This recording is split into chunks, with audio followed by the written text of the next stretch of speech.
Hi, I'm Doug Keck. This is an EWTN Bookmark Brief. Just had the pleasure of speaking with author Stephen K. Ray about his book Genesis, a Bible study guide and commentary published by Ignatius, available naturally through our EWTN religious catalog, EWTNRC.com. So Steve, Genesis, a Bible studying guide. Why did you decide to focus on this topic? Because it's the most important book in the Bible, and I think it's neglected. And Catholics need to get to know this book because it's elegant literature, exceptionally well written, but it also gives us meaning, explains where we came from, what's our purpose, where we're going. It also explains why there's a mess in the world and what God is doing to fix that. But it's everything else in the Bible and the Catholic faith all comes right out of the book of Genesis. This is the root. In what way can one get a sense of their Catholicism from reading this book?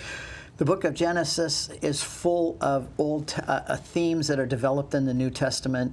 It has many issues, I think, that are very distinctly Catholic, that are ignored, as I was an evangelical Protestant in the past would have ignored. And even like the sacraments and prefigurements of the sacraments. All the sacraments are there, and the fact that Abraham was not saved by faith alone.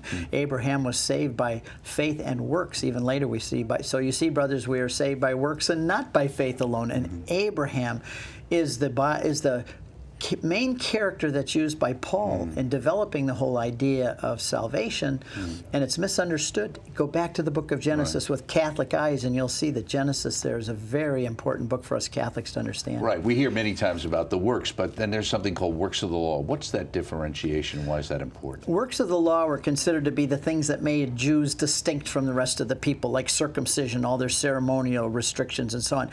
And they thought that that's what made them right before God, is following very carefully. That's what the Pharisees, they were very structured to follow all these rules and they'd be right and righteous with God. But that's not the case at all. The works of the law is not what saves us. It's faith in God. And then once you have that initial justification of faith in God like Abraham, then over and over again you obey. Right. You follow him, you obey him, and you do the works of salvation. You cooperate with the Holy Spirit. And Abraham is the perfect example of that. Abraham was not saved by faith alone. God continued to test him and develop his faith.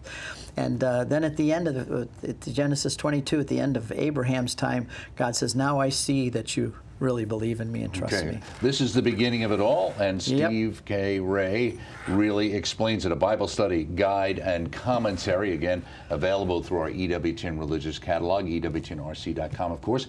Look for the entire interview that we did coming soon on the network and on our on-demand page and our YouTube channel. I'm Doug Keck. This has been a Bookmark Brief. Thanks for stopping by. See you next time.